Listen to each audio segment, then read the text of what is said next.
सभी को मेरा प्यार भरा नमस्कार। ओजी इंग्लिश क्लास में आप सभी का स्वागत है। तो गाइस, इससे की पहली वीडियो में हमने बहुत कुछ जाना था आर्टिकल द के बारे में। आई थिंक हमने उसके 10 पॉइंट्स क्लियर कर लिए थे। अब हम इसके 11वें पॉइंट पे बढ़ेंगे आगे। जैसा कि आपके सामने मैंने 11वां 12वां 13वां मैंने पॉइंट लिखा हुआ है, तो इसको समझते हैं। ठीक है, चलिए शुरू करते हैं। इसका 11वां पॉइंट हमारे पास, इफ अ टाइटल और अब चलो मैं लिख लेता हूँ। इफ अ टाइटल और a post is used to denote a person, the is used before the title और द पोस्ट। यानी कि अगर किसी टाइटल या किसी पोस्ट के बारे में बात हो रही है तो उसमें हम द का यूज लगाते हैं। ठीक है, उसमें इंसान की बात नहीं हो रही है, वो एक पोस्ट की बात हो रही है। ठीक है, वहां पर किसी आदमी का नाम या किसी औरत का नाम नहीं आएगा, उसकी पोस्ट के बारे में बात करेंगे। ठीक है, जैसे मैंने लिख बोला the PM wants to talk to you। The PM, देखो गाइस यहाँ the PM prime minister, article the है ना, यहाँ पे किसी का नाम नहीं आया बट पोस्ट आई है उसकी। The CM the CM comes here tomorrow. You should trust the director. Director post है, किसी का नाम नहीं है। इससे पहले आया आर्टिकल, उससे पहले आया article. Article article article, post post post. Got it. Let's move on.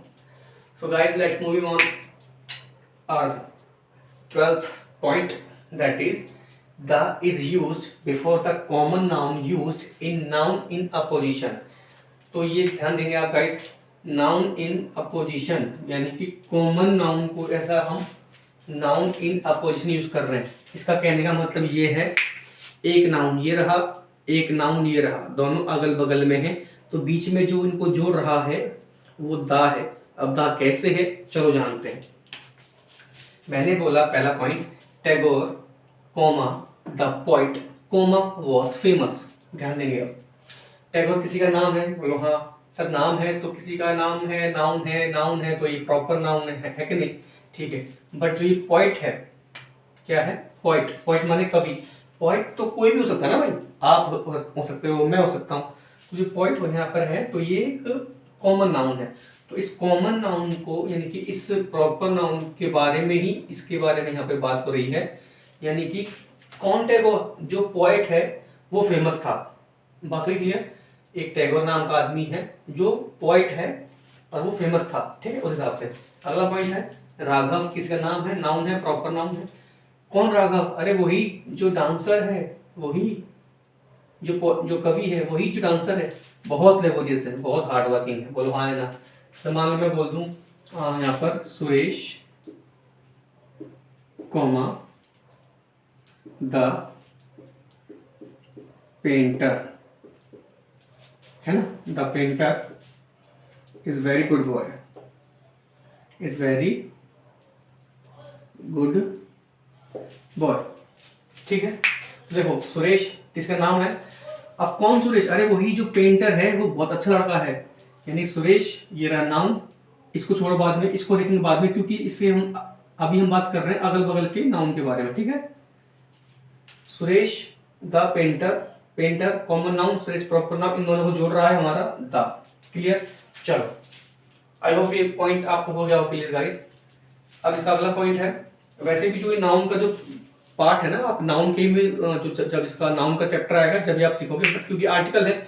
अब मैंने आपको पहले बताया था कि इंग्लिश के अंदर हर एक चीज किसी ना किसी चीज से लिंक्ड है, तो हमें कोई ना कोई एक चीज स्टार्ट करनी होगी, so that we can do another next. ठीक है, तो अगला है पॉइंट हमारा 13वां पॉइंट है, if common noun is used as an abstract noun, the is used before the common noun but its meaning is changed। कहने का मेरा मतलब ये है कि जो दा है हम कहाँ लगाते हैं, उसको पूरा घूम गया 360।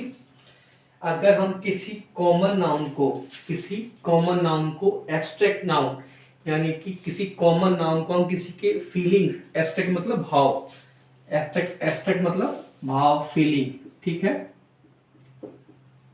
फीलिंग भाव, उसको कन्वर्ट कर रहे हैं, किसी कॉमन नाउन को फीलिंग में कन्वर्ट कर रहे हैं, एब्स्ट्रैक्ट नाउन में कन्वर्ट कर रहे हैं, तब हम उसको यूज करेंगे, द का यूज करेंगे, और जो इसकी मीनिंग है वो ऑटोमेटिकली चेंज हो जाएगी। ठीक है, जो इसमें लिखा हुआ है ना वो आपको नहीं देखना है, इसकी मीनिंग पे जाना है। कैसे? पहला पॉइंट है द पैट्रियट इन हिम। अब पैट्रियट का मतलब होता है देशभक्त। क्या होता है गाइस? देशभक्त, यानी कि द पैट्रियट इन हिम। तो यहाँ पर जो ये फीलिंग पैट्रियट, सबसे पहले क्या है, पैट्रियट का एक नाउन है, एक कॉमन नाउन है, ठीक है। तो अब देशभक्त तो आप भी हो, मैं भी हूँ, ये भी है, वो भी है, बट देशभक्ति फीलिंग है, तो इसलिए तो द पैट्रियट इन हिम, उसके अंदर, उसमें देशभक्ति है, उसमें देश के लिए देश की भक्ति है, यानी सॉरी देशभक्ति है, ठीक है।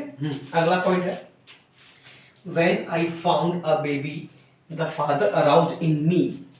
देखो, जब मुझे एक बेबी मिला, जब ये मुझे बच्चा मिला, बच्चा कहीं भी मिल सकता है, रोड पे, बाहर, है ना, वो बच्चा रो रहा है, कुछ भी कर रहा है, बच्चा मुझे मिला, तो द फादर अराउज्ड इन मी, तो उसको देख के मेरे अंदर, अब मैं सिंगल हूँ, मान लो मैं सिंगल हूँ, तो मेरी शादी नहीं हुई है, तो बच्चे को देख के लगता है ना, दया सी आती है कि यार बच्चा रो रहा है, तो मैंने उसको उठा लिया गोदी में, है ना, गोदी में उठाया, चुप कराया, उस तरह से। तो when I found a baby the father aroused in me, यानी कि जो बच्चे को देखकर पिता की भावना थी मेरे अंदर उमड़ गई, फीलिंग्स आ गई, इस तरह से। अगला है the mother in wife cried out, यानी कि उसमें एक बीवी की फीलिंग वाली जो बातचीत थी वो रोने के बहाने बाहर आई, यानी कि वही द मदर इन वाइफ, है ना, पत्नी वाली फीलिंग कह लो, वो रोते हुए उसने बताया जो फीलिंग्स है, ठीक है ना। तो आई होप ये सारे पॉइंट्स आपको क्लियर हो गए होंगे। तो चलिए मिलते हैं इसकी अगली वीडियो में, ठीक है। तब तक के लिए keep watching, keep learning, thank you.